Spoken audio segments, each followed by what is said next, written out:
Good afternoon and welcome to your journey to Mauritius. We're very happy to be here today with our team of experts where we can discuss the opportunities that lie in Mauritius.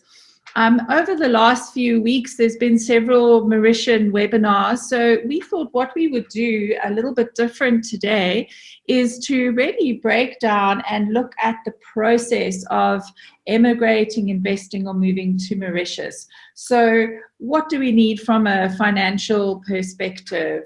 What are we looking for from where schools, universities? What are the opportunities? And then we've also highlighted 3 developments that have various affordability and various different types of options. So Cap Tamarin, Beauplan, and Anahita are the 3 developments that we've highlighted today. And as we move into this webinar, we'll discuss those developments. We're meeting the folks from the banks, we're meeting the folks from Jury Stacks, and we really hope that today we can give you a good, solid overview of what this process looks like, and you can start building your journey to Mauritius. So I thought let's just start the webinar off by quickly introducing our panel. And if I can ask if Sachin could maybe start and just tell us sort of who you are and where you're from, just so that our audience can understand the experts that we have here today with us. Sachin, over to you. Yes, hello, good afternoon. I'm Sachin Mohabir, Head of Real Estate and Hospitality from the Economic Development Board. So the Economic Development Board is a national investment promotion agency responsible to attract and facilitate all investment in all sectors coming to Mauritius, be it in hospitality, in real estate, in financial services, in textile education. So this is a place for you to be if ever you want to invest, to come, live, retire in Mauritius. Fantastic. And Ian, if you could welcome to yourself. Is Ian with us? Hello everyone, I'm taking the liberty to speak on behalf of Ian. He has just got an emergency and unfortunately is not being able to connect with us on this webinar. So I'm Taruna, I am the Director of Legal and Compliance of Dristax, which is a corporate service provider based in Mauritius, to be able to assist people who are interested in investing in Mauritius or to do business in or outside Mauritius. So I'm happy to be in here. So you're in the hot seat now, Tarun. So will you be covering the tax questions as well? Yeah, a bit. Fantastic. And Jonathan, can I welcome Jonathan to the webinar? Thanks very much, Louise. Thank you to Estate Living for the invite. I'm here representing the ACID South Africa Real Estate Company. We've also opened a business in Mauritius under the same brand and representing the Cap Tamarin Smart City on the west coast of the island. Thank you very much. Joel? Thanks, Louise, and thanks for having me on this webinar today. My name is Joel Couve, and I head the Sales and Marketing Department at Novaterra. Novaterra is the real estate arm of Terra, a group which was created some 180 years ago in Mauritius. Over the past 180 years, Terra has diversified from a sugar-based group into 4 main sectors of activity, or sugar remaining one of them. Then energy production. We produce today 17% of the national energy of Mauritius. Retail and distribution, and finally real estate through Novaterra. The group owns some 6,700 hectares of land in the north of Mauritius, and our mission at Novaterra is to develop real estate projects on that land bank in the north. Today, I'll be talking about our Smart City project in Beauplan in the north, which will offer a complete lifestyle experience to individuals, families, businesses, and entrepreneurs. So a really exciting project, and I'm glad to be here with you today. Thank you. Fantastic. David? Hello, everyone. I'm David Martial. I'm the Commercial and Business Development Director of Anahita Mauritius. So a bit like Terra, Anahita Mauritius is part of a large sugar group called Altio. In fact, Altio is the largest private landowner in Mauritius, but we are located more on the east coast of Mauritius, just like Anaita. And Anaita was one of the first estates to be developed for foreigners more than 10 years ago. And it is a 213 hectare, which includes a lot of villas, more than 250 now, and also 2 hotels, the Anaita Golf and Spa Resort, the Four Seasons Resorts, and also a fantastic 18-hole golf course. Fantastic. And we're going to be hearing more about this fantastic development as the webinar goes on.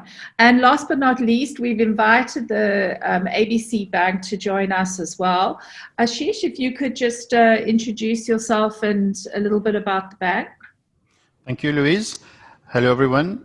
I'm Ashish Manik, Head of Private Banking for ABC Banking in Mauritius. ABC Banking forms part of the ABC group of companies, which has been active in Mauritius since 90 years. And lately, we've developed our expertise in accompanying foreigners to acquire property in Mauritius and to relocate in Mauritius. So we're glad to be here today and to answer your questions, if any. Fantastic. Well, thank you so much to everyone for joining us on the panel, and of course our audience that are watching from wherever they might be watching, home, office. Thank you so much. So without further ado, let's get going. So we've invited the Economic Development Board through to this webinar because I think it's very important to understand the changes that have recently happened in Mauritius. And these changes with regards to legislation has opened up the market to a wider audience of South Africans. So let's set the stage by bringing Ashi in, and if we could please, let's have a look at where the benefits of moving to Mauritius and what is happening from a legislative standpoint. We can move to the next slide. Yeah. So first of all, Mauritius, the ideal destination for property investment. So the agenda today will be mainly to talk to you about the different schemes that the Economic Development Board has put for non-citizens to come to invest and live in Mauritius. Next.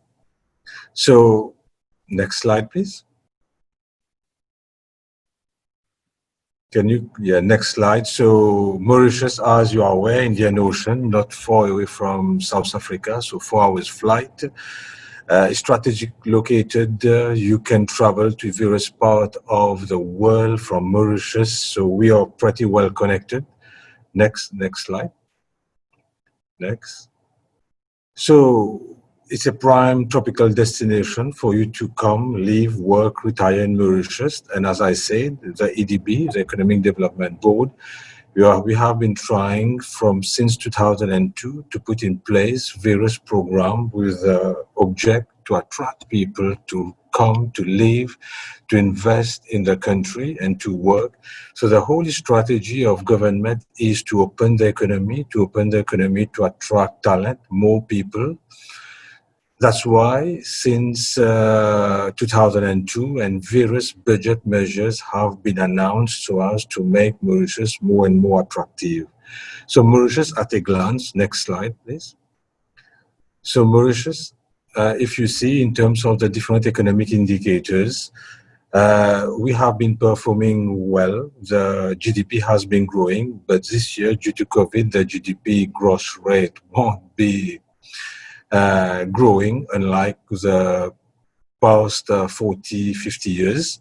So we have a population on 1.3 million people, the landmass 2,000 kilometers square. We have a wide range of DTAs signed with various countries.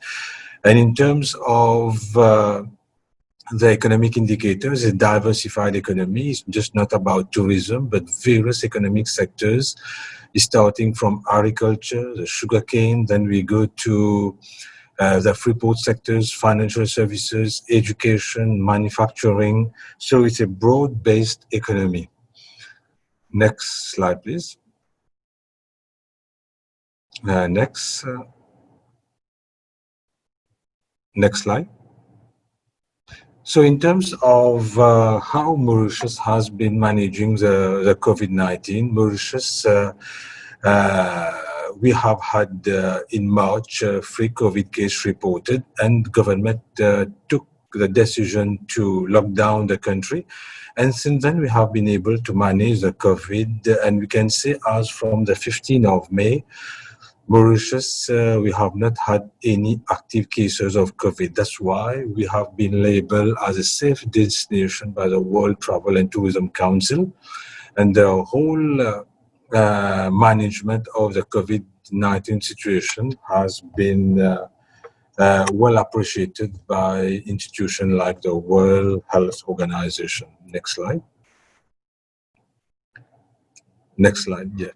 So, with the last budget that was presented in June, government came up with a number of measures. As I said, the whole strategy of Mauritius is to open the economy, to attract more people to come, to work, to reside, to live in the country, and to retire.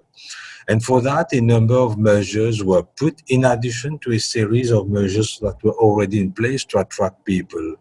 First of all, the occupation permit. The occupation permit is a permit to allow non-citizens to come to work in Mauritius, and the permit previously was being granted for a period of 3 years. Now the occupation permit is granted for a period of 10 years. And the occupation permit, we have 3 categories of individuals get the occupation permit. We have the professionals, the investors, the self-employed. Later on in the next slide, I will just explain how and what are the criteria to obtain the occupation permit.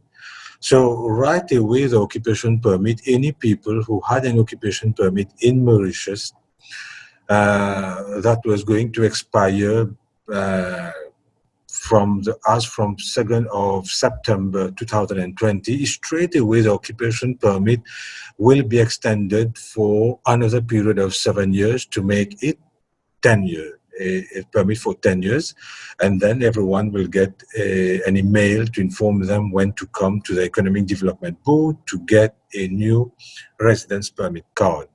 The permanent residence permit, initially, anyone that had a permanent residence permit, again, it will be extended de facto to expire another period of 17 years. So the permanent residence permit, it's for now on for the next 20 years. The retired residence permit is granted to any individual, a retired individual of an age above 50 years. That person can come to Mauritius, apply to EDB and get his residence permit. It was for 3 years, now it will be for a period of 10 years. Those already in possession of a valid residence permit, their permit will be extended for another period of 3 years to make it a permit of 10 years. And the residence permit being granted by virtue of an acquisition of a property under the IOS, the OES scheme, the property development scheme, or the smart city scheme. Previously, someone had to invest a minimum of 500,000 USD to be eligible to get a residence permit from the Economic Development Board. Now that threshold has been reduced to 375,000 USD. So it means any individual who previously acquired a property above 375,000 USD up to 500,000 USD who at that time were not eligible, now they can submit an application to EDB and they will get a residence permit for them and their family. And what's good also, the residence permit today allows them to work in Mauritius without the need to apply for an occupation permit or a work permit. So any holder of a residence permit under the IOS, OES, PDS, or a smart city, they will be allowed to work in Mauritius. Their spouse too will be allowed to work. And for smart cities, what was also announced in the budget following recommendation made by the EDB was to allow all residents in Mauritius, be it an OP holder, residence permit holder, under the different schemes, to or permanent residence permit holders to acquire a plot of service land in smart cities. And they will be able to acquire only one plot of land. The regulations have been worked out, vetted by State Law Office, and next week it will be in force. So anyone coming to acquire a plot of service land within smart cities will be allowed to acquire a plot of service land. And this measure, we have a corridor period. It's only applicable up to the 30th June 2022. So it's only for a period of 2 years. After that, that scheme won't be in force. Next slide, please. So in terms of investment in different schemes, next slide, we have the different property schemes. We have, next slide, please. So we have the real estate scheme and the IOS. The OES and the IOS. The two schemes were introduced, IOS in 2002, OES in 2007, allowed non-citizens to come and buy freehold properties in Mauritius, and the moment they acquire the property after they obtain an authorization from EDB, they had full property rights and were granted residence permit for any property acquired above 500,000 USD. We have 11 iOS projects in all approved. Some 200 units still remain to be sold in the iOS. Some 100 units to be sold in the real estate scheme. 70 projects developed in the real estate scheme. And those two schemes, we stop approving projects because we introduce a new scheme to make it better and more flexible, what we call the property development scheme, with no minimum price. Anyone can come and buy any property with various guarantees provided, like insurance guarantees by an insurance company in case of default or defects. And those properties can be sold off plan, what we call the vente en état futur d'achèvement, well regulated under the Mauritian Code Civil, and it's regulated by the Economic Development Board. All the projects are approved by the EDB after due diligence carried out, and we have the list of all projects approved by the EDB on our website. Smart cities are projects approved again under a scheme, what we call the Smart City Scheme. So since 2015, the scheme was introduced. We have 11 projects issued with a Smart City Scheme certificate. Smart cities are projects developed under a coherent master plan based on the work, live, and play concept, where a project approved will be developing in one place all the facilities, amenities for someone to stay. It's all about place making, where you will have where you are working, your place to reside, with all leisure facilities. So that is smart city, with other facilities like water, electricity, wastewater management, smart parking solutions. So this is basically about smart cities. And in 2016, we came up with a new scheme, the Ground Plus 2 scheme, to allow non-citizen, any non-citizen can come in Mauritius and acquire a Ground Plus 2 apartment. So it's an apartment located in a building of at least Ground Plus 2. They can acquire ground floor or any apartment located in that building. Two criteria. First, the property should be of at least 6 million rupees, Mauritian rupees. And second criteria, it has to be located in an apartment, and that non-citizen requires an approval from the EDB before acquiring the property. So once we provide the approval, it means that the non-citizen can acquire the property, can go to the notary and get the deed of sale signed. Next slide, please. So these are the different number of projects approved in the different schemes. So as I said, OES some 70 projects, iOS 11. We have various PDS projects and implementation. And on average, we have 500 residential units that are sold annually. in terms of the nationality of buyers, we have 35% of the buyers who acquired properties in Mauritius are from South Africa, followed by some 55% from France, and the remaining from Europe, India, Australia, and other parts of the world. Next slide, please. In terms of, so we have mix of properties, villas, apartments, townhouses, and all the properties have to be accompanied by amenities. A property developer cannot come and just develop villas or apartments. We need to have amenities, spa, it could be golf courses, marina, or other facilities. So it's in legislation. A property developer will have to provide all these, and all these are governed under a set of laws and regulations under the EDB. Next slide. Next slide. So we say the residency minimum today 375,000 years USD make a non-citizen eligible to apply residency for himself and his family. And when we talk family, it's about his spouse and children below the age of 24. They are provided with a residence permit for so long as they will be owner of that property. Next slide. High-rise apartment, the ground plus 2, we just spoke about it. But one thing that anyone buying a ground plus 2 above 500,000 USD, they get a long stay visa.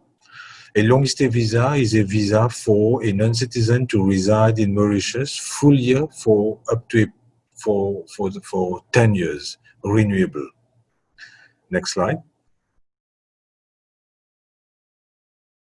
So who can acquire in Mauritius? A non-citizen can acquire, and that non-citizen has all the options to set up a special purpose vehicle, be it a company, or acquire the property through a trust, provided that the trustee services are provided by a company licensed by the Financial Services Commission in Mauritius. It could be through a partnership, what we call society, through a foundation, or that one can acquire in his or her own name, or jointly with the husband and wife can acquire property under the joint name. Next slide. A property can be rented, so someone can buy a property just like an asset class, put it on rental, and on acquisition of a property, there is a land transfer tax that is paid by the vendor, which is 5% for a PDS property. Registration duty of 5% paid by the buyer for PDS property. For OES property approved before 2013, the registration duty is 25,000 USD. For iOS, it's 70,000 USD or 5%, whichever is the higher. So for property approved, issued a certificate by EDB before 2008, it's 70,000 USD. All projects approved for iOS after 2008, it's 5% or 70,000 USD, whichever is higher. Next slide. So we want to attract more and more foreign retirees in Mauritius. The whole idea is the next 10 years, we need to have 100,000 retirees in Mauritius. That's why we want to have more property developers setting lifestyle living, more purpose-built retirement homes and villages in Mauritius. Next slide. Why? Because in Mauritius, we have all the attributes in terms of weather, the cost of living, healthcare, culture, the amenities, sea, beaches, parks, wildlife, the security, the community atmosphere. So that's why we want property developers to set up senior living residences to attract more and more people, and a number of incentives have been put in place by ADB to attract big developers and attract senior retirees to come to obtain the residency and reside in Mauritius. Next slide. So in terms of the different incentives that are being provided by the ADB, so a property developer,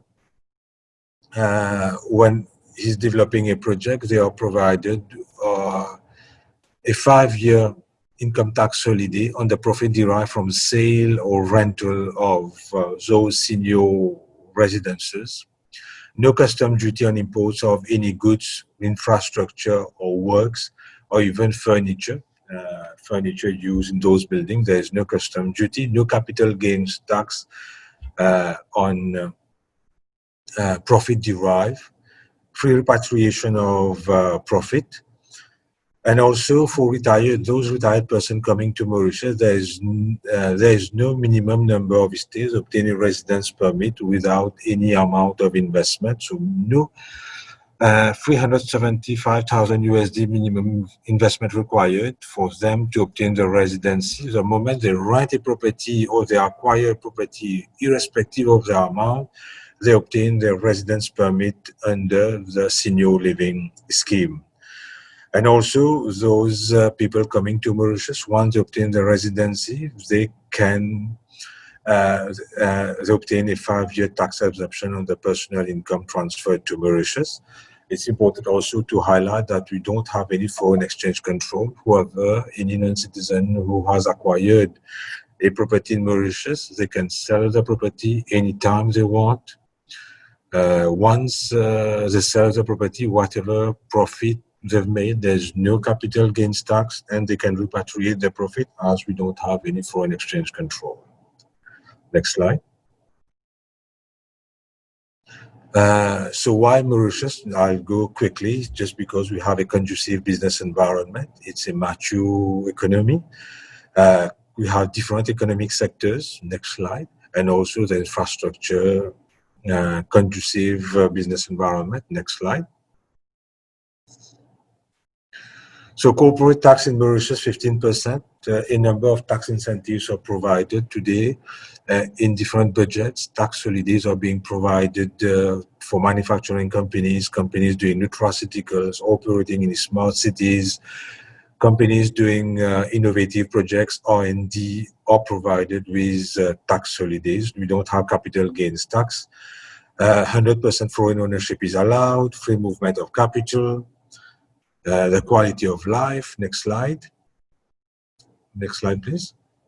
Good air connectivity with Europe, Middle East, Africa, the region, Asia. Next slide. Next slide. So in terms of the judicial system, in terms of the Mauritian law, it's based on a common law system, also the civil law system, and our property laws are based mainly on the French system, where we have the Mauritian Civil Code and also the Constitution of Mauritius that protects the right of property. So we can't expropriate someone from the property that they have acquired in Mauritius without compensation. So there's protection of property rights. We have the Supreme Court, the Judicial Committee as a lowest court of appeal. So, and also all properties acquired in Mauritius are notarized, registered registered with government. So we have a very good system of registration of property and the protection of those properties acquired by non-citizens. Next slide. So in terms of other investment opportunities, it's about hotel development. You can develop senior living residences. Mixed-use facilities are being developed in the different smart cities approved. Wellness and medical centers. Next slide, please. So the smart city, as I said, they are based on the work, live, and play concept. It's about providing in one location all that someone requires to stay in an environment where you will have reduced mobility and the different facilities. Next slide. So next slide, we talk about the work, live, and play. Next slide. The smart city is about providing investors opportunities to invest in transport solution, in ICT, in knowledge, in education, in infrastructure, in office space, in wastewater, water supply. So it's about providing opportunities in various in various segments. Next slide. Fiscal incentive provided in the Smart City scheme is about tax exemption for a period of 8 years, registration duty, someone setting up an SPV together with a developer, no value added tax on construction, custom duty. So different incentives also provided under the Smart City scheme, and obviously residence permit to those acquiring properties in smart cities. Next slide.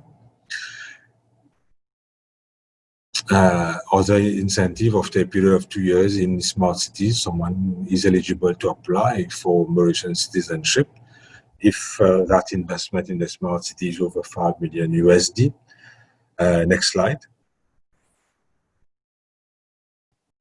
And other business opportunities, so be it in manufacturing that represent 12% of the GDP, or in financial services, in tourism, real estate, next slide, or it be in education, it could be in energy, logistics, agro-industry, creative industry, ICT. So all these sectors are actively promoted. So someone coming to Mauritius to buy a house or to retire in Mauritius, so you have opportunities not only just to invest in a residential property, but you can invest in many of the economic activities in the economy.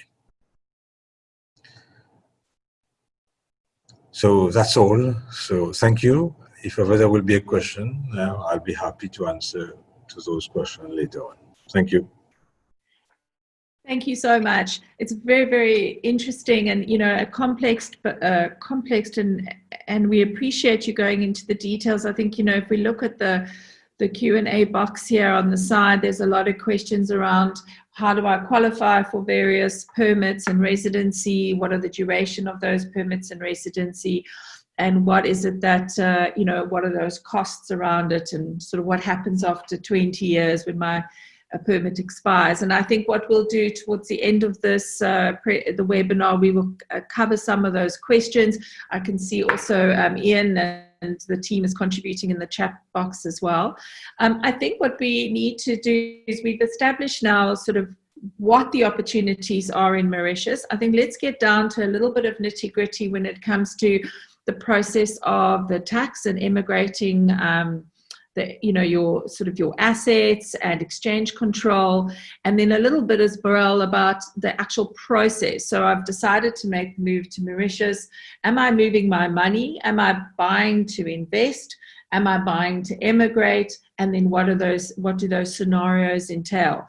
Unfortunately, Ian, I see he is on the box, but he's had to take an urgent matter. So his colleague, Tarun, is going to take over for him, and we're just going to have a little look at what goes and what needs to be considered when you're moving or investing into Mauritius.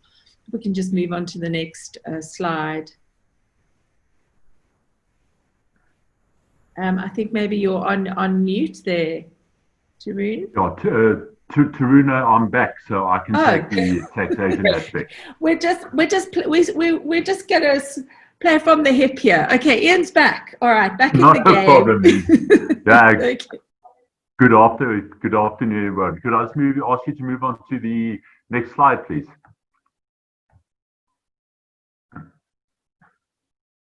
And the next slide, please.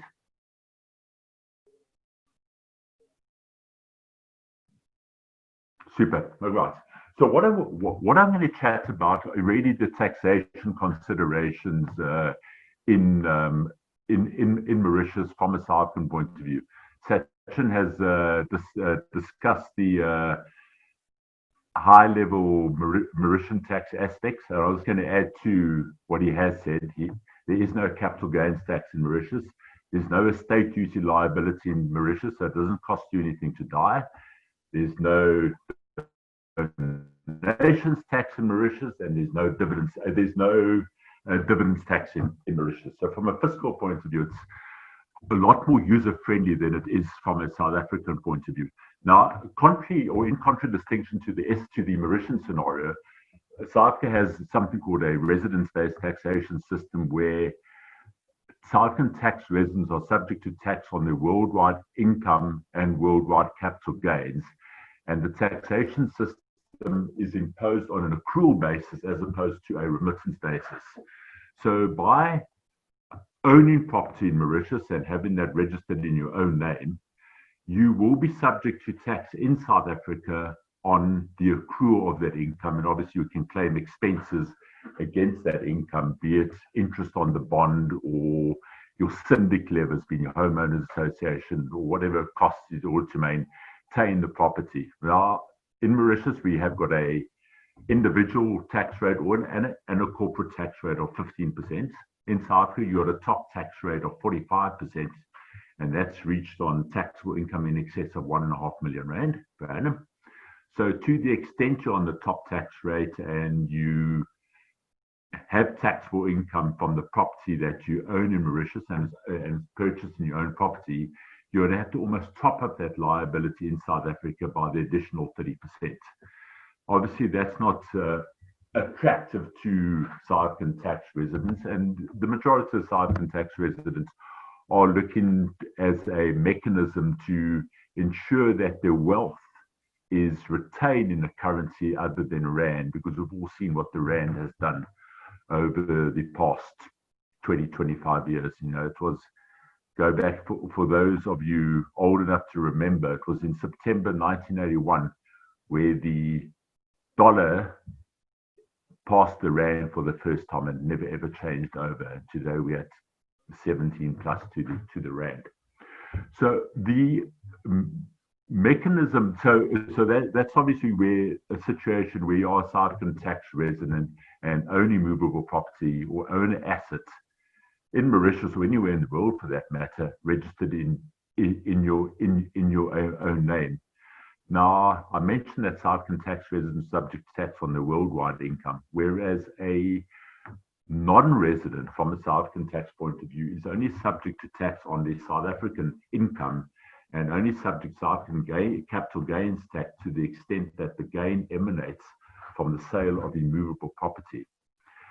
So with a lot of South Africans who have moved to Mauritius, the question is, what do you do from a taxation point of view in South Africa? You know, the mere fact that you up and leave South Africa doesn't mean that you terminate your tax residency in South Africa. You physically have to go through a process called the tax emigration process.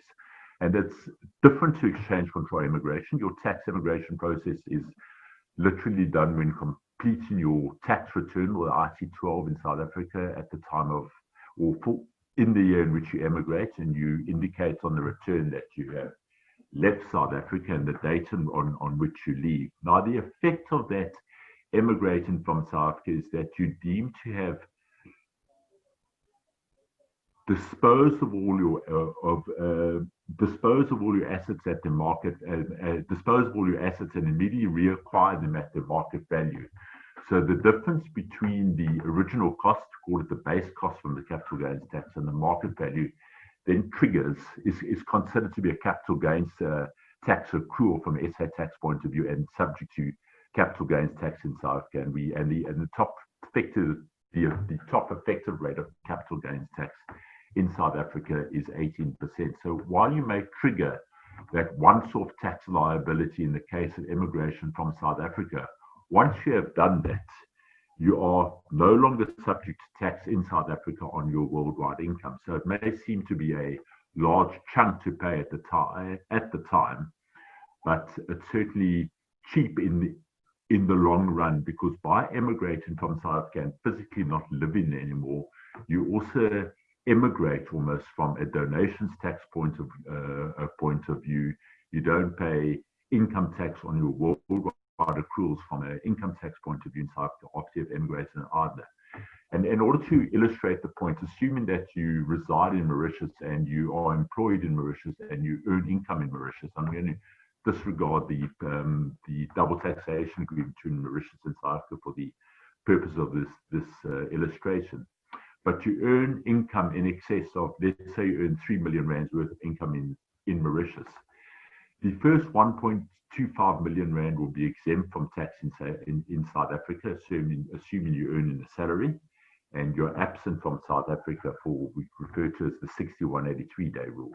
But the balance of the 1,750,000 rand, in my example, will be subject to tax in South Africa, and you'll obtain a foreign tax credit in South Africa for the actual tax that you pay in Mauritius on that, on the income that you earn here. So certainly worthwhile if you are looking to leave South Africa to consider tax immigration from a South African point of view.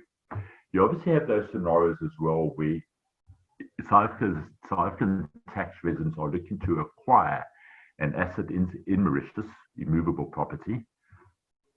Sorry, can you not hear me? Let me try and increase that.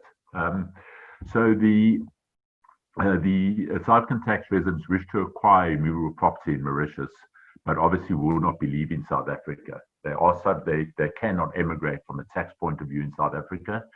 And the advice that we provide to those clients is, depending on the circumstances of the client, is to look at a structure whereby we establish a trust and establish a company in order to hold the immovable property in Mauritius. There are a whole lot of funding considerations that need to be taken into account. South Africa's got lots and lots of anti-avoidance provisions. So an interest-free loan to a foreign trust or interest-free loan to a foreign company is deemed to be a donation, which would attract donations tax at 20% in South Africa, or 25% where the donation is in excess of 30 million rand, or a loan is made and that interest is the loan attracts a minimum interest rate of the repo rate plus 1%. In South Africa, that's currently 4.75% per annum, but there's nothing wrong with you concluding that loan in a foreign currency, be it Swiss francs, be it euros, where you effectively have a negative interest rate, and you can end up with a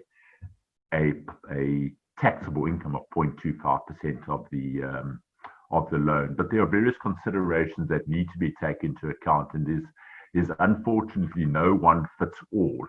So we certainly like to understand what the client's intentions are, the quantum of the property, and also work with the developer and the banks as to understand the loan to value, the quantum of capital that they require, and then propose an appropriate structure in order to hold the assets. As I said, that may be well by way of a trust, it may be well by way of a Mauritian company, and then there are also unique legal structures in Mauritius, such as the société, to a partnership. And again, important that these aspects are addressed prior to actually signing on the dotted line as to what the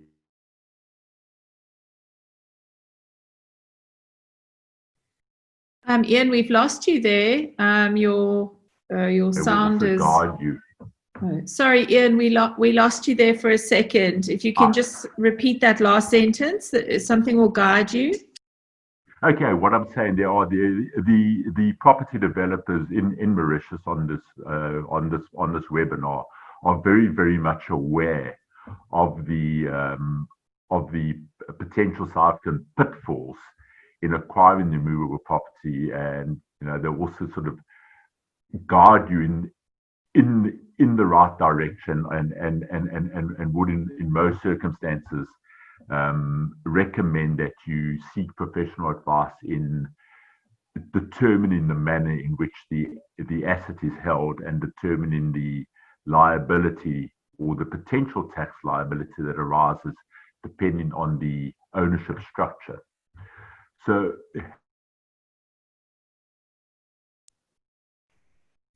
we've lost you again, Ian. Maybe perhaps we could hand the reins over to Tarun, who's obviously there with you, who was going to just look at a little bit of information around this immigration and a little bit of sort of actual what to consider when you're moving and when your assets and how you move your assets.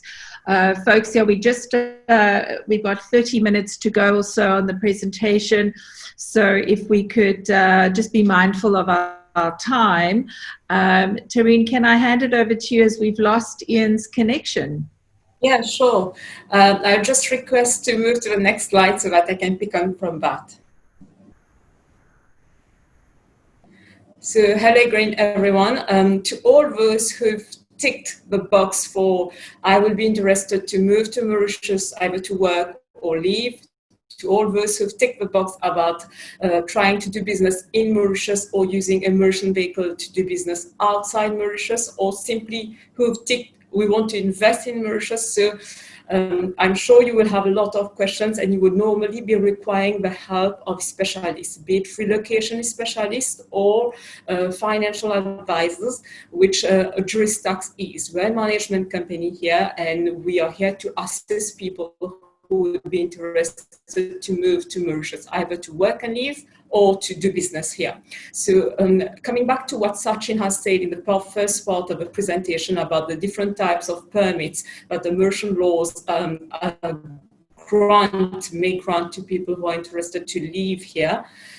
We can assist in the application, be it filling the forms, doing the medical tests, going with you for the interviews, and assisting with the application of your spouse's residence permit or your children. You need to know, once you've decided as to what permit you want to have, you will need to most probably have an entity to be able to apply for that permit, whether it's an occupation permit for an investor or an occupation permit for a professional, retired, or self-employed.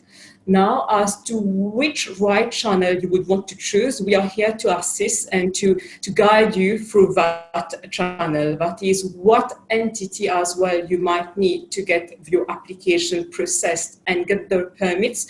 We are here to advise you as to the best structure for those permits. Now, what more to consider when you decide to come to Mauritius? I just request to move to the next slide first. You will be most probably needing a house, or either to rent or to buy. So we are here to be able to connect you with all the real estate agents here in Mauritius, or even shortlist some of the properties depending on your budget or your lifestyle requirements. I let the other participants give you more details about the different projects that are today available in Mauritius for acquisition.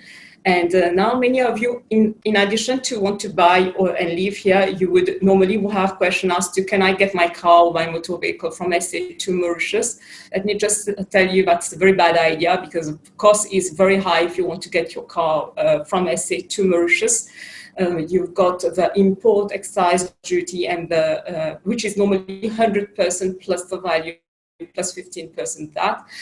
But you've got premium brands in Mauritius, and if you want, it's better to come here and choose a motor vehicle which is available on the island.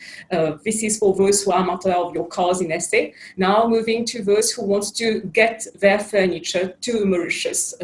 May I just suggest to move to the next slide? So for those who would be interested to get their household or personal effects which are in SA to Mauritius, this is totally feasible, and the laws are very, very...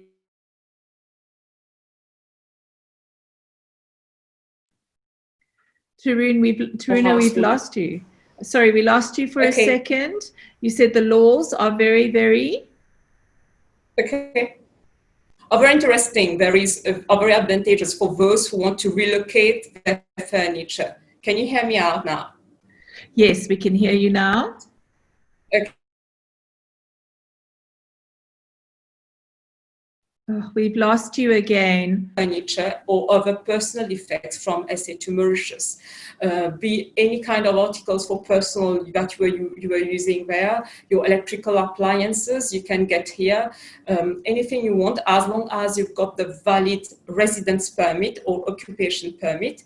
And this importation of personal effects should be done within 6 months once you've landed in Mauritius.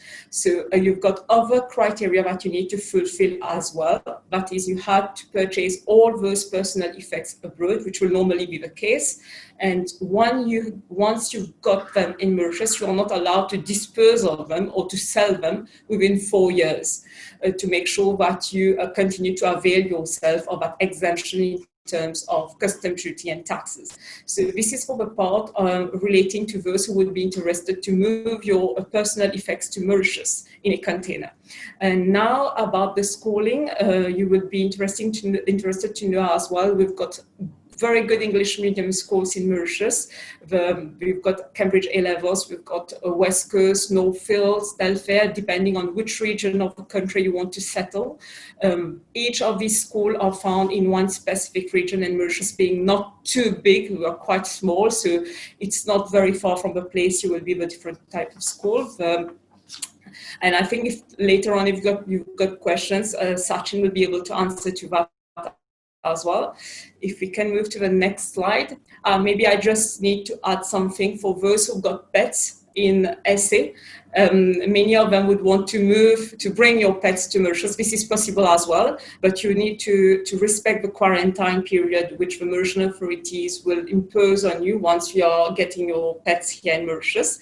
Most probably, certain animals would need to be sterilized for you to be able to get them out of the quarantine, but it will depend on the animal stuff. Now, the big question, what makes Mauritius so interesting? I think Sachin has replied most of it, but I will still go through some of it. It's one of the safest countries in Africa. The crime rate is very low in Mauritius. We are very close to SA, only 4 hours flight from Johannesburg. Ian has put forward the tax advantages, though his voice was not coming out very clearly, unfortunately. You need to know that there is no foreign exchange controls in Mauritius. There is no kind of restrictions to dealing in foreign exchanges. So this is, and you can be 100% shareholder in any kind of Mauritian entity. There is no need for a local to be shareholder with you in a Mauritian entity. We are politically and economically very stable country. Past experience has shown so, and we are a relatively very low tax country in terms of corporate or individual. I would not get into many details, but the flat tax rate would normally be 15%. Unfortunately, they've recently amended it to impose a solidarity levy for all Mauritian residents, but there are to be exceeded for you to be liable for such solidarity levy. I think this is more or less what I would like to put forward in this presentation. If you've got any question, I'll be happy to answer at the end of the presentation. Thank you so much. There's so much information that's excellent. And just to, thank you so much. And we appreciate you highlighting, I can see a couple of questions coming up in the chat box around pets and how long it takes for your pet to be in quarantine. We'll do our best to answer as many of those questions as before. But let us just have a look. We've now looked at what are the options. So we are moving to Mauritius. We are moving our money to Mauritius from a wealth perspective. We are investing. So what are the opportunities around from a pure investment point of view? As we mentioned earlier, the market is opening itself up slightly with its new legislation. And this is where we're going to bring Jonathan in, and he's going to talk about Cap Tamarin and some of the exciting projects that they've got underway. This is very much a investor's market with the buy-in at 1.7 million rand and upwards. And I think, Jonathan, I can hand over the reins to you, and if you could just go discuss Cap Tamarin and its opportunities. If you would mind just keeping an eye on the time, I'd be very, very grateful. No problem, Reese. Thank you very much. So if you could just go on to this, the Cap Tamarin slides. Thank you. So I love what everyone has been saying, especially around the smart city concept. You know, this smart integrated sort of lifestyle that is being offered to South Africans. You know, being a South African myself, living in Durban, and myself looking to move to Mauritius, I have 2 young children, and so I want to make sure that when we decide on where to move in Mauritius, that we make the right decision. And what I like about the Cap Tamarin smart city, which is situated, as you've pointed out, on the west coast of the island, that it's not only a smart city, but we're promoting it as a happy village as well. In that, you know, to walk from one side of the smart city to the other, and access all the amenities in between, you know, it doesn't take more than a couple of minutes, sort of 10 or so minutes. So lovely integrated smart city. You can move to the next slide. So in Cap Tamarin, as the smart city, we have a vast range of opportunities, different types of properties for South Africans to buy in. Whether you are looking to just get your toe into Mauritius, we have a fantastic entry-level apartments that you can look at in the Opatio building, as well as retirement residences, and you can see the image, the master plan that's in front of you. It incorporates villas, what we call freestanding houses here in SA. So they've got the villas, and then sports fields, shopping centres, and our own petrol fuel station, filling station as well, medical, schools, sort of junior schools, high schools. And one of the things that I love being a runner myself, Louise, is that the whole sort of smart village has a lovely track around it that you can go for a run around, and as you can see the bay in the background, Tamarin Bay, is just luscious and green, and everything that I've come to love about Durban, the area has to offer as well. You can go to the next slide.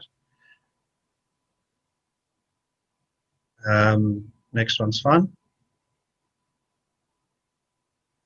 We're going to start with a little video, just to give you an idea of the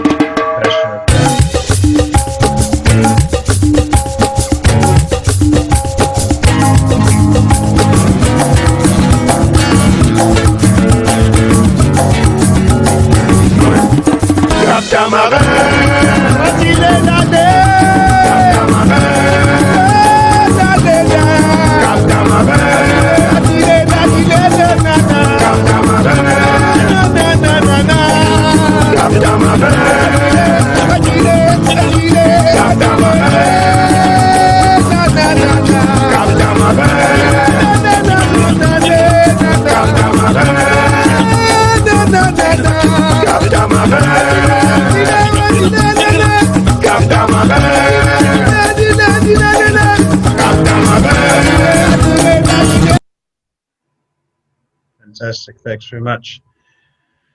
So just if we can move on to the Cap Tamarin slide, the Opatio, there we go. So Opatio has 3 different unit types, got a 1-bedroom, a 2-bedroom, and a 4-bedroom, starting at 3.9 million rupees, which is around the 1.7 million rand range.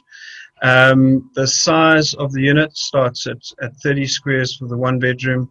2 bedrooms are 60 square meters, and the 4 bedrooms are all the way up at 90 square meters. It is currently under construction, and 70% of this specific development has already been sold, mostly to Mauritian residents. So it's just lovely to see that when your local buyer market is interested in the development as well.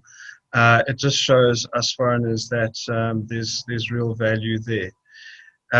So Opatio, you saw one of the images were there on the top left-hand side. It's actually built around a central garden system, and that's to, you know, in South Africa we're used to large spaces. So in Mauritius you've got these wide open spaces outside of your accommodation that you can walk around in, and just be outdoors as well. Lovely views from the roof, which will also be accessible to all the owners as well. Can go on to the next slide. There are also some other options available there in the Cap Tamarin Smart Village. So we've got the Barashua, which is the slightly more upmarket, from about 4 million rand, sort of 2 to 3 bedroom units starting at 87 squares. So a little bit more prestigious. If you want to move to the next slide. As well, we have the senior residences, which is the Freedom Hill. So those that are looking for something more sort of in line with the retirees, that they would be looking for something like Freedom Hill. And then lastly, I think there's one more slide, Louise.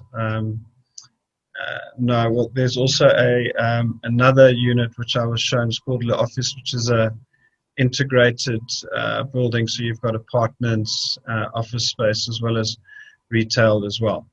So yeah, just to really say to all the South Africans that are looking to move overseas, that it is about measuring up all the pros and cons. I think I looked at the exchange rate earlier.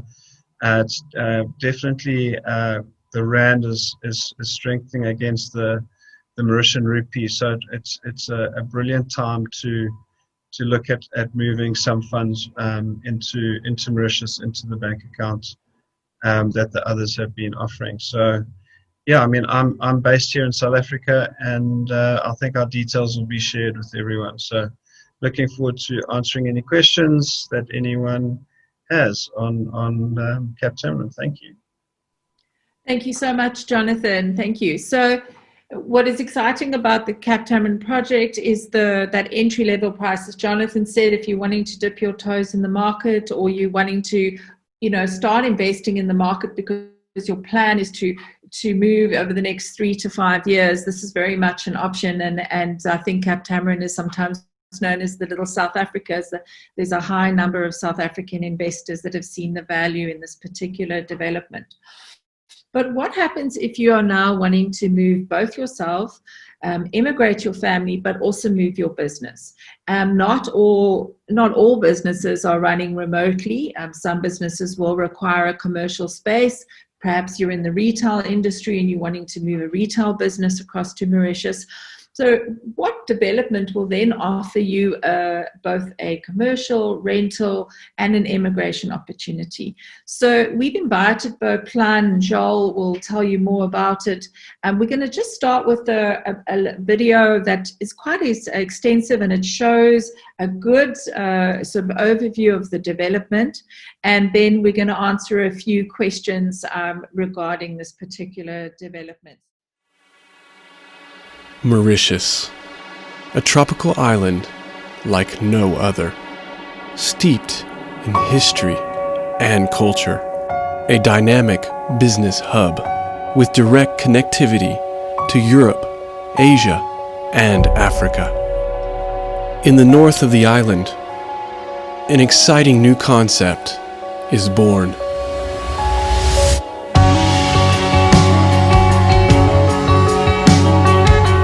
Beau Plan. Just 15 minutes from Port Louis, the capital and business hub, Beau Plan is perfectly located. A perfect blend of nature and urban life, old and new. A destination for creativity. In a carefully planned development, with direct access to Balaclava Beach.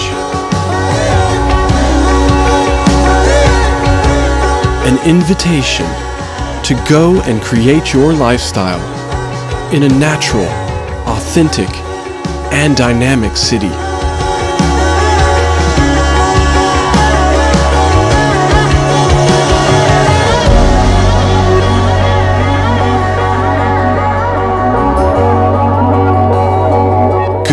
and create your future. At Beauplon, we build tomorrow, today.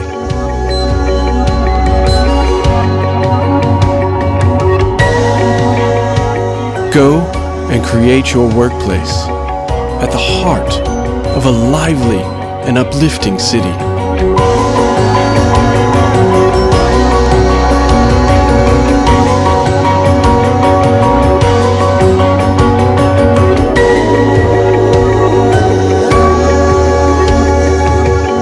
Go play. The smart city of Beauplon is a playground for young and old.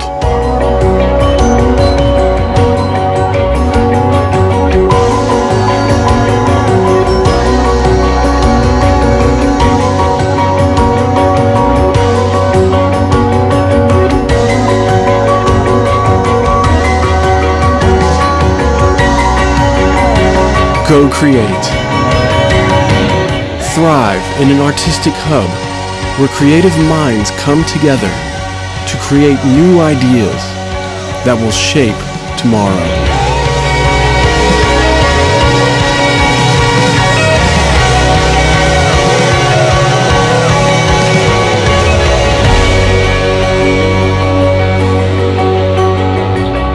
Beauplon. Go up.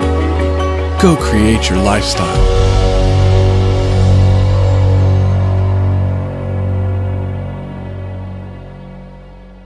Thank you so much. And what a beautiful development. And, you know, what a interesting concept and, you know, a wonderful mix here in South Africa. We obviously also have our mixed use developments. Perhaps maybe we could just start this discussion with you telling us a little bit. I know we've covered what smart developments are earlier on in the presentation, but maybe just round up what Beauplon as a smart development will offer. Absolutely. Thanks a lot, Louise. I think that the video gives a good overview of the project. What is a smart development? Well, it starts with urban planning, first of all. It's about ensuring a guaranteed quality of life in time. We're talking about projects that will develop over the next 15 years. And it's about anticipation, anticipating the needs of the people that will live there, the evolution of the development, and the needs of its inhabitants and stakeholders. So over here, we're talking about core infrastructure needs, facilities, traffic and parking, energy, waste management. Smart also is the ability to go about your life whilst wasting the minimum amount of time in traffic, in transit. It's the ability to go from your house in the morning, dropping your kids off to school in a few minutes, and then a few minutes later to be at your workplace. On the way back home, you stop, you exercise, you have a sports center or horse riding, and then you're back at home in a few minutes. So all of this for me is about smart. Then obviously there's IoTs. A lot of people associate smart cities with the IoTs. In other words, the optimization of resources, the access to information, and the optimization of services within the project, smart parking and so on. All of these are obviously planned for right from the onset of the development, and then get implemented as you go along, as the critical mass within the project builds up. Fantastic. So what are the property options when it comes to purchasing within Beauplon? Well, within Beauplon, as Sachin talked about it as well, there's been changes to the law today within smart cities, which make it easier for people to invest. So within Beauplon, actually, there's loads of opportunities currently. And one of the things that makes Beauplon different from other developments is the opportunity as well for developers to come and do their own projects. Obviously, Novatera, being a developer ourselves, our mission is to develop projects within our smart city. But we also offer the opportunity to developers from abroad to come and develop their own projects within Beauplon, be it on the commercial front, be it on the business front, or on the residential front. And at the moment specifically, I think there could be an interest from developers in South Africa who have got a captured market, who have got a certain expertise, who might think that there's an opportunity to come and develop projects in Mauritius as well. So if we talk about opportunities within Beauplan, currently on the residential front, we've got a project of apartments, 2 3-bedroom and duplex apartment that's starting at about 3.8 million rand all the way through to 6.2 million rand. With the option of taking a decorative park. On the duplex, you've also got your own private garden, all set right at the heart of the project. So walking distance to the retail, to the lifestyle village, walking distance to the urban park. There's a huge urban park right at the center of Beauplan. And also to our creative park. Within the creative park, we've got the biggest dance school on the island, and a whole lot of creative activities and artists that are currently in residence there. Now with the change in laws, there's also opportunity for Mauritian residents or foreign residents of Mauritius to acquire service land within smart cities. So that also gives the opportunity to people to scale their investment. In other words, to acquire land to start with the opportunity to build as a second step. So quite a wide range. We're also working on new projects at the moment, namely a project of villas as well. So a wide range of opportunities on the residential front. On the commercial front, there's 2 aspects to it. On the business side, we've got our own project of lakeside offices right at the heart. There is a lake at the heart of Beauplan, which really becomes the hub in the center of the project. Around that lake will be a retail, 12,000 square meters of retail, which is currently being built. The project was supposed to be ready at the end of the year. With 3 months of lockdown, we've taken a step back, and we're going to open in March next year. We've got all our anchor tenants in place, and it's going to be quite unique in terms of experience. Nothing that exists on the island currently, right on the edge of the lake, and something that feels more like a walk through a little village rather than a real retail. And really what retail is moving towards today, it's all about the experience. And then on the office front, right next to the retail, we'll have 10,000 square meters of prime offices, the Strand. The project is due to start construction next year. These are going to be the prime offices on the lakefront, right next to the retail. And then opportunities within our business city as well. Opportunities for, as I said, for developers to come and develop their own projects. Opportunities for people to buy land, or also opportunities for people to buy within built-up projects that we're going to do.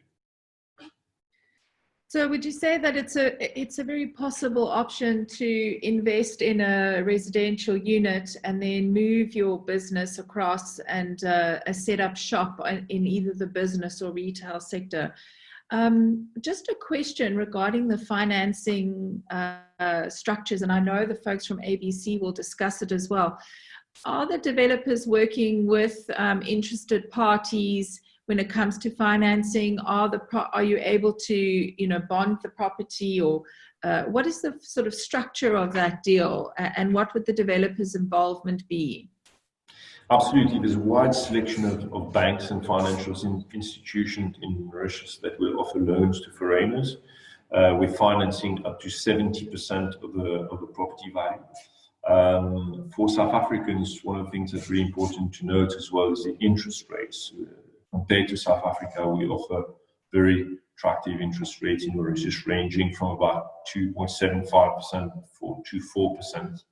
I'm sure my friends at ABC will talk more about the financing side of things, but yes, there is a wide range of selection of financial institutions that will gladly offer financing to foreigners. And on our side, as developers, we are here to facilitate that process and to accompany the client, the end customer, through the process with the help of the financial institution, but also the EDB, who are extremely helpful in the ability of foreigners to set up in Mauritius, whether it's from a personal standpoint on the residential side or on the business side.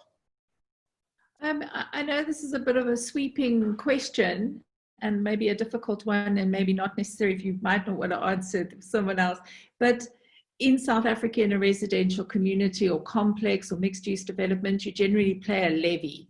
And depending on the you know, where that development is, or, you know, what the facilities are, that obviously, you know, your levy is influenced by those factors.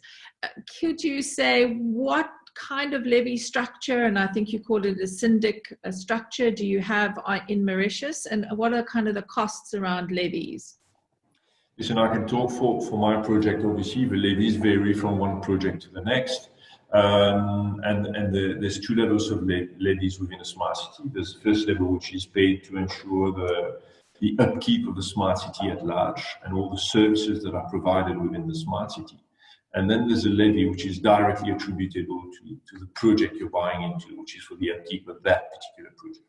As an example, if I take Mango Village, which is our project for partners, we're talking about a levy of about 3,000 Rand a month, which includes both the levy payable to the smart city and the levy payable to the project itself.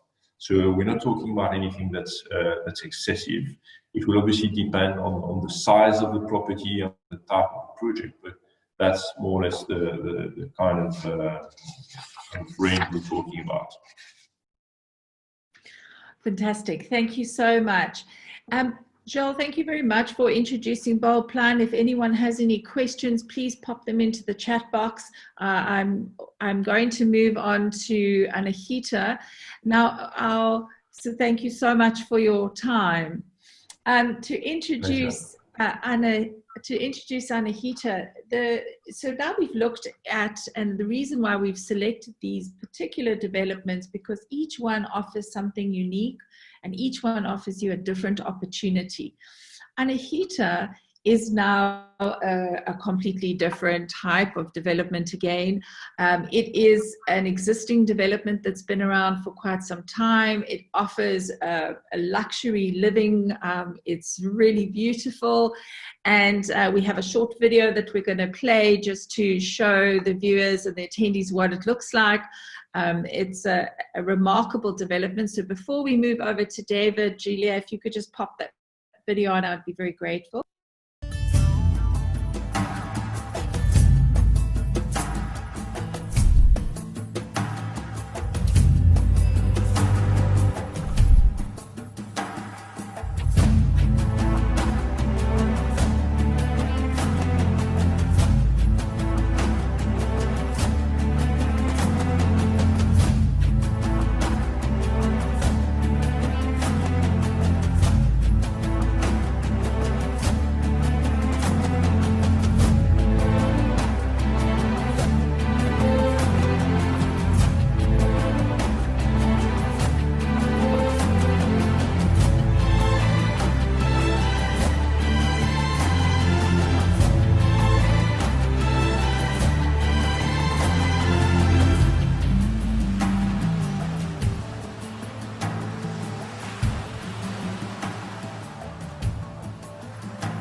Thank you so much. So to introduce Anahita, I'd like to introduce David.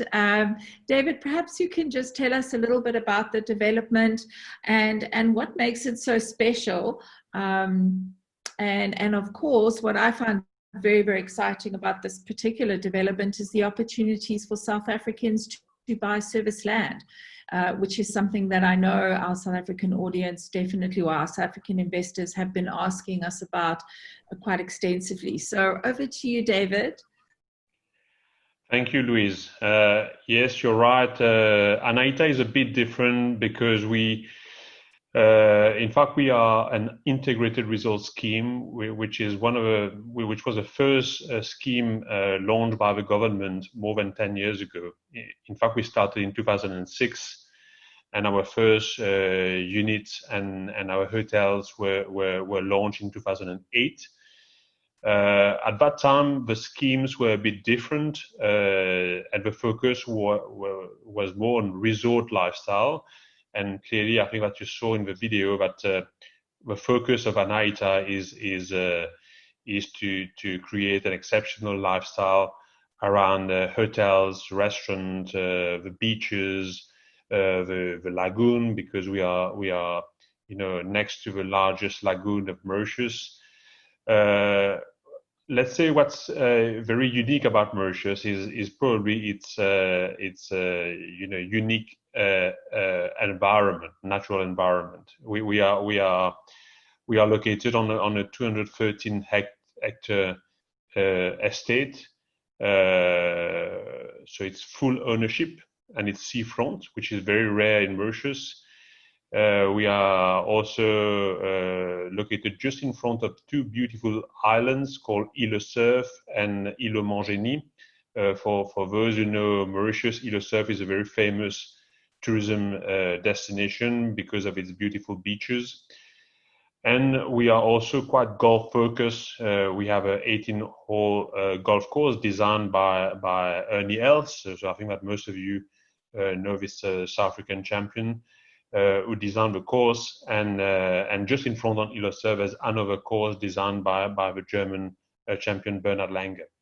So let's say the focus, the lifestyle of Anaita is around exceptional hotel services. So we have a four-season resort in Anaita. We have another hotel, which is our hotel Anaita Golf and Spa Resort, which in fact uses the rental inventory of the private owners. I saw a few questions about that. So people can buy a property and put it in a rental program if they wish, and obviously they want to keep their property for themselves and not rent it. It is obviously possible. So when we look at the reason why people would come to Anaita, but also to the East Coast, because I think what's interesting about your webinar is that you've chosen three different concepts, three different projects, but also three different regions: the West with Cap Tamarine, the North with Beauplan, and the East with Anaita Mauritius. And obviously it's totally different. And so the East is more known for its natural environment, its quietness, its lagoon, and what we are trying to achieve at Anaita is to keep this rural and resort environment with a very low density. There's only 13% building on the 213 hectare estate.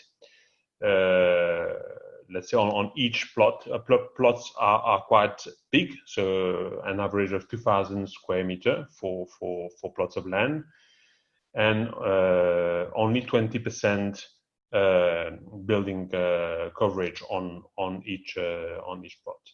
So we are more upmarket, but when I look at the profile of people who bought at Anaita, I think there's a mix of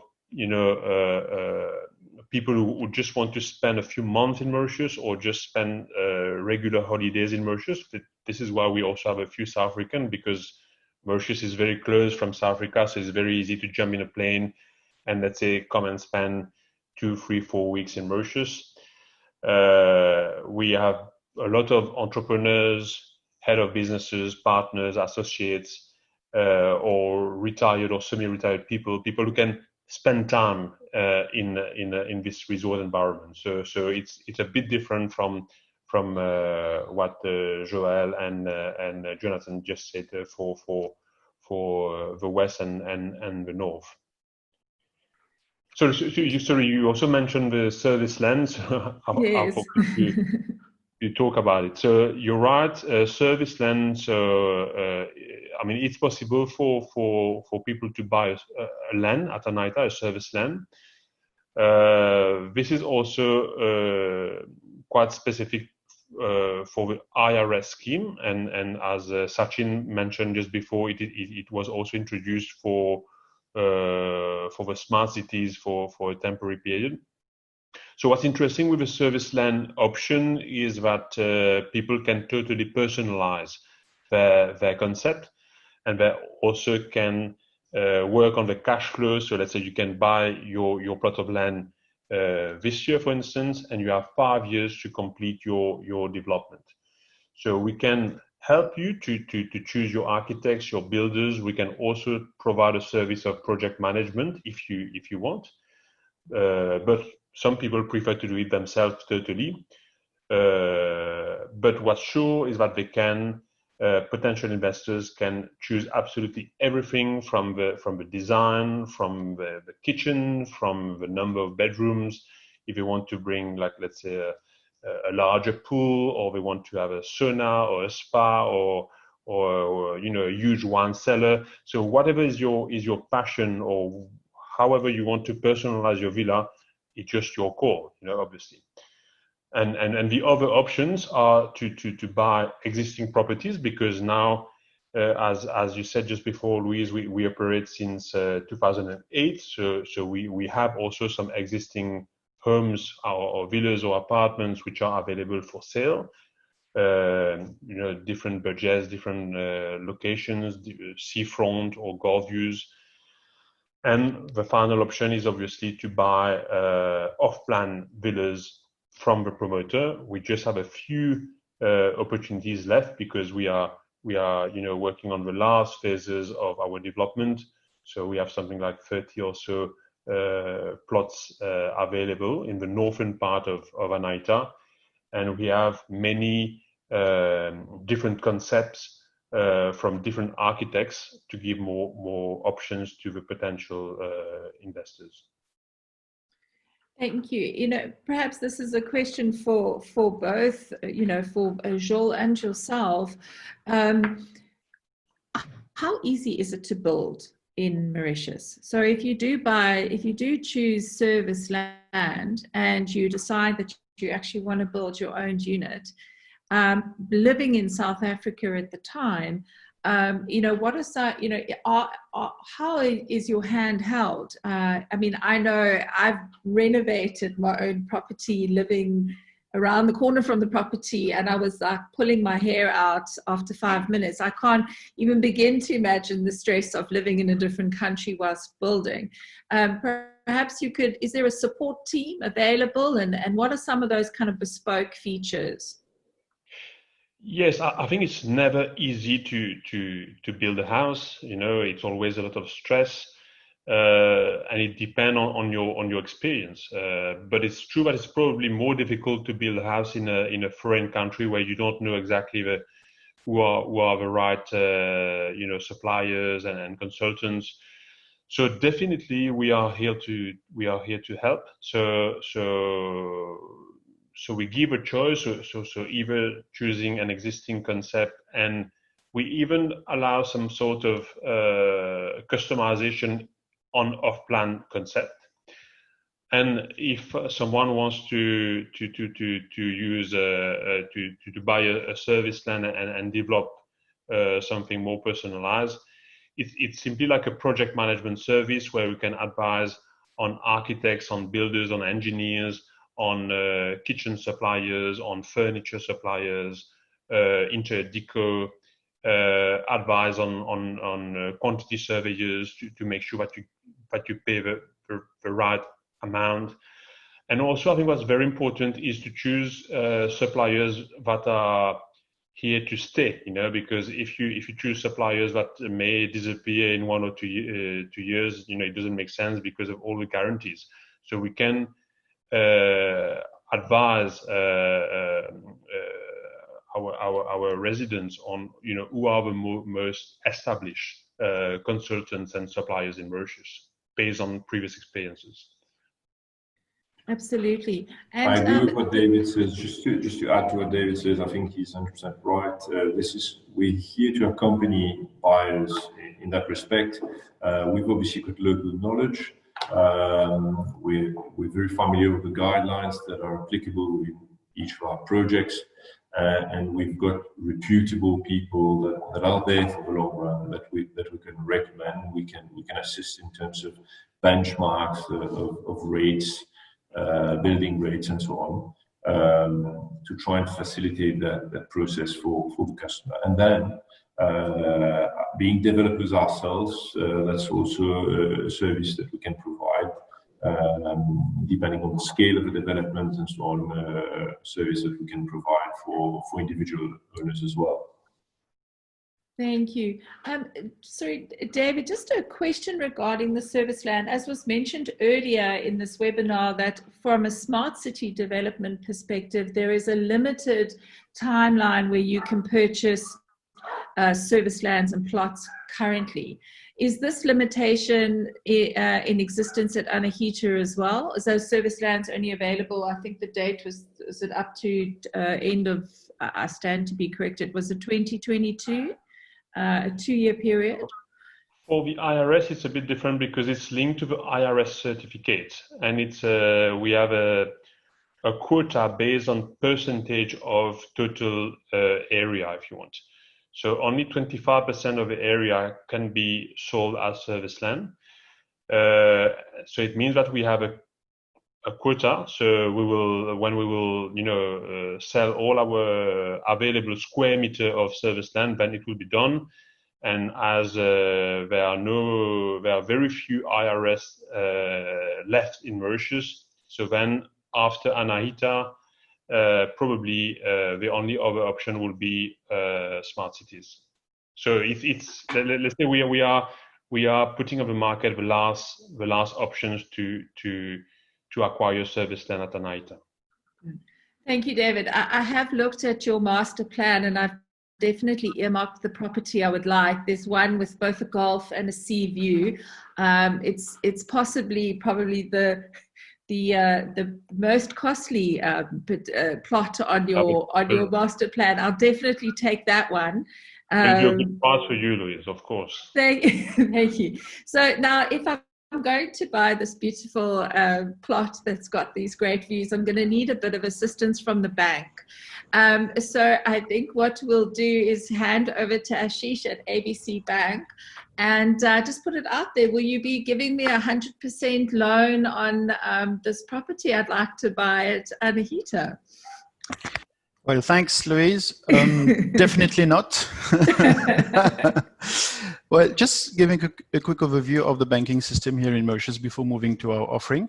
I think it's important to know that we've got a mature and resilient banking system here.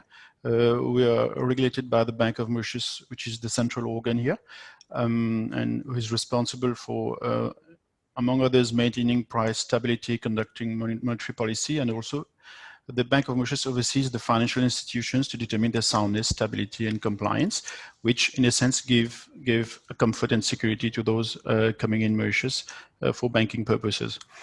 It's also important to note that we are an economy quite turned over external growth, and we look at foreign direct investment a lot. And for instance, just some quick statistics, some quick figures from Bank of Mauritius. For the year 2019, Mauritius received around 10 billion rands from FDIs, and 76% of it were for real estate, and 20% of the FDI came from South Africa, who is the second largest diaspora in Mauritius, and we've got the second largest flow from South Africa behind France. So it's quite an important market for Mauritius. Coming back to what ABC Banking is and what ABC Banking offers, as I said earlier, we form part of a group known as the ABC Group of Companies, who's been here since 90 years and who started with the import-export business distribution of food, and then moved on to car dealings, and they've got the exclusivity for the Porsche brand here, among others. and then moved on to logistics. And the final cluster was the financial services cluster. And the latest member of the financial services cluster being ABC Banking, incorporated in 2010. I'm sorry. Also important to know that we are listed on the stock exchange here. So we are one of the 3 banks listed on the DEM market, what we call here. Now, coming to the offerings, I would say we've got a threefold offering. The first part of it being the day-to-day banking services. So anyone can open a current or savings account. And these accounts can be in Mauritian rupees, but also denominated in whatever currencies a client would like. So for example, if someone from South Africa would like to deposit ZAR in a current account here, he can absolutely do that. Of course, we've got internet banking facility, we've got our mobile app forthcoming, and we've got our offering in terms of cards from MasterCard and from UPI. Now, the second aspect of offering relates to the conventional banking products. Here I'm talking about term deposits. Again, it can be in currencies, in the local currency that is Mauritian rupees, but it can also be in hard currencies like dollar and euro. In terms of providing financing, we do provide housing loans, or I think what we call bonds there in South Africa. It can be denominated again in the local currency in Mauritian rupees, but also in dollars and euro. And among other facilities, we do provide also personal loans, leasing facilities, and overdrafts. And the last aspect of offering relate to non-conventional banking products. Here, there are three folds. The first one being wealth management offering, pure wealth management offering. So we've got our sister company, ABC Capital, offering a wide range of products, whether relating to portfolio management, stock picking products, fund selection products, hedge fund, open-ended fund, managed funds, or even structured products.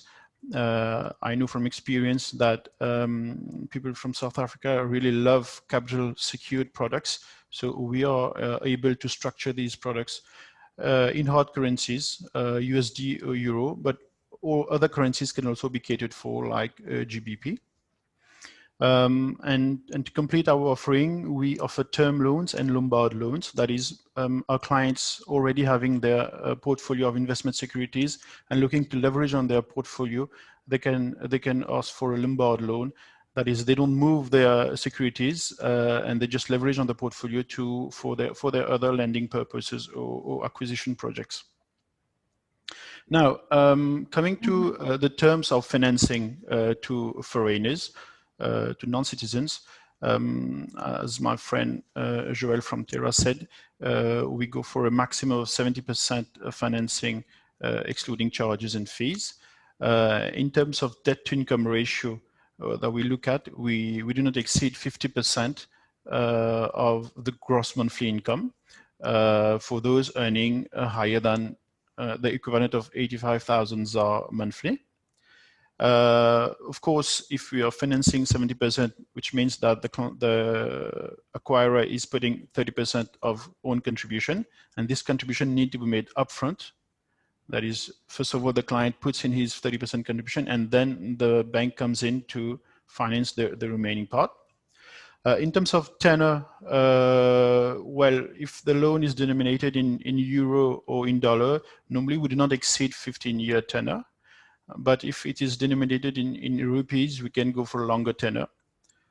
Now, security-wise, what the bank classically asks for here, they will be asking a pledge on the property, that which we call here a first-rank fixed charge on the property. They will also be asking for a life insurance policy assigned in favor of the bank, and a house insurance for the property which is being acquired also. So these are basically the terms for financing. Now, the final part of my intervention today will relate to account opening.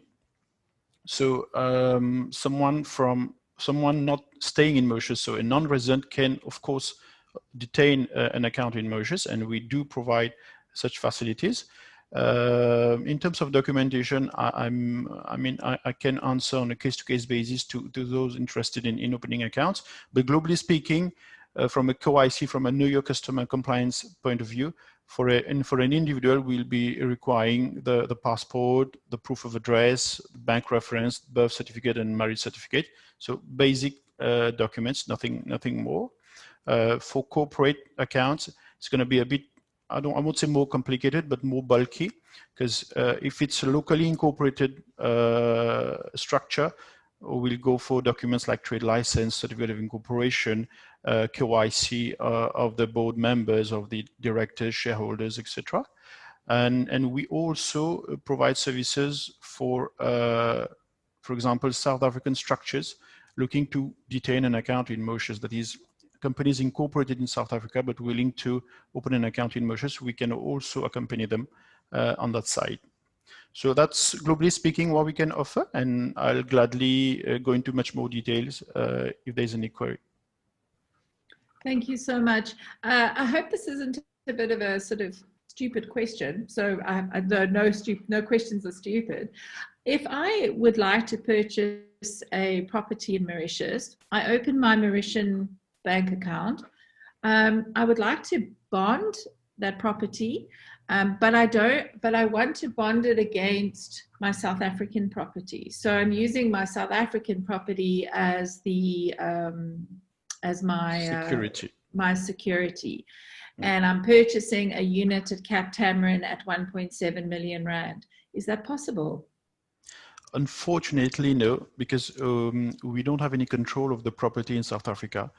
You'll be able to do the other way around. That is, you can bond your property in Mauritius to buy property in South Africa if you want, and have financing in Mauritius for that. But you won't be able to leverage on your property in South Africa to purchase in Mauritius, not from a Mauritian bank perspective.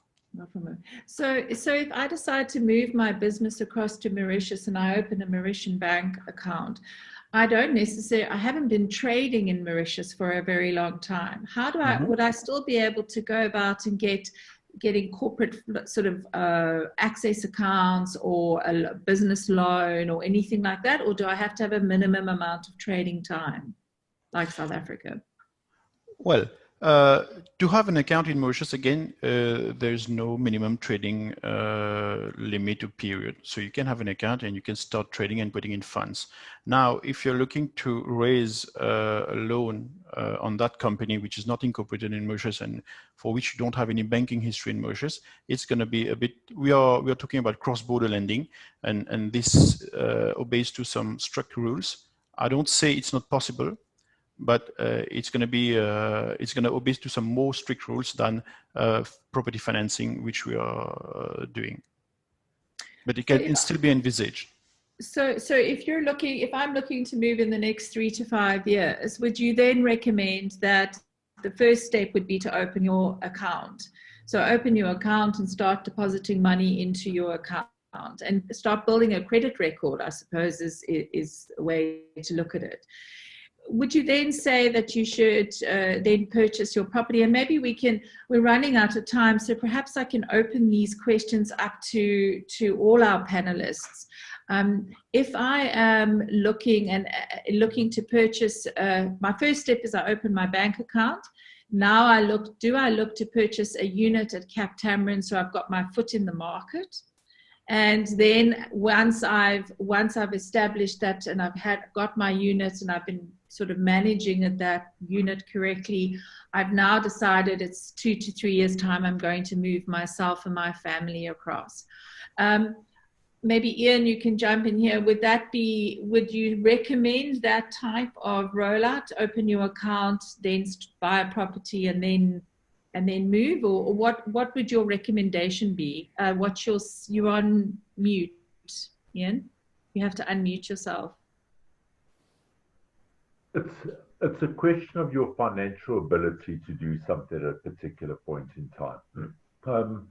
Certainly, and I come across all aspects of it. A lot of Southerners buy, I wouldn't call them multiple properties here, but they buy the properties, then eventually move here and then obtain permits to reside here.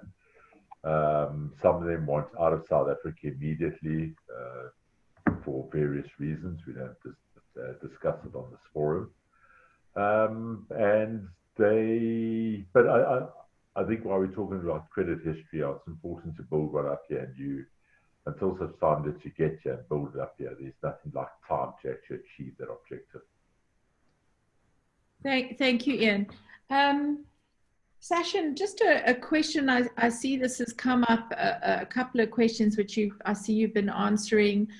When it comes to qualifying for your residency permit at that 375,000 USD, can that investment be made over multiple properties, or is it only into a single property? And could that be a commercial property? Yeah, it's only for a single property, and it's for properties acquired under the approved schemes only. So does that include, sorry? Yeah, it's only under the approved scheme, so IOS, OES, or PDS. So someone acquires a property for business purpose, for instance, won't be eligible for residency, but they will get the occupation permit as investor. Another question, sorry, just to stay with you, that also has come up in the group and in other previous chats is, what is the medical facilities like in Mauritius? And, you know, if I'm looking to retire, you know, if I'm moving across at 50 years, which is still quite young, she said, because she's very close to 50 herself, and I'm moving across to Mauritius, you know, what about medical aids, medical facilities? Is the government hospitals up to scratch? How would you describe that situation? Okay, first, medical facilities, government medical facilities are open to non-citizens. So any non-citizen can go in a public hospital. They will get health services. Second, we have several private clinics, hospitals on the island. And just to tell you that few public hospitals, actually 2 public hospitals are in the construction, and 3 private clinics are lined up for construction. So on the medical side, wellness or medical tourism, you can say, this is a sector that we want to promote, and we are attracting state-of-the-art medical practitioners, medical facilities in Mauritius. So one oncology hospital is being developed in the south of the island. Another private medical hospital specialized just for cancer treatment is also being envisaged. Approvals have already been provided. So on this side also, government is giving private healthcare certificate and licenses to operators to come to Mauritius. Thank you so much. We've had so many questions coming in, but we unfortunately are definitely running out of time. And I thank the panelists for participating, and thank you to the audience that have stayed with us, even though I know we're running out of time. It's such a big topic of conversation. We have recorded this session. We will share it across the Estate Living website. We will also be sharing all the information regarding the different developments. We will share the contact details of our partners on this webinar. Please feel free to continue to send us your stories, your questions, your requests. We're happy to share them with the team. And just thank you so much to everyone who's represented their fantastic projects and doing such exceptional work in Mauritius, and really a sign of hospitality when it comes to your approach to bringing investment in and that investment coming from South Africa. So thank you to everyone, and have a wonderful day further. And to those of us that are in Mauritius, it's nearly evening time, so enjoy the rest of your evening, and thank you so much for participating.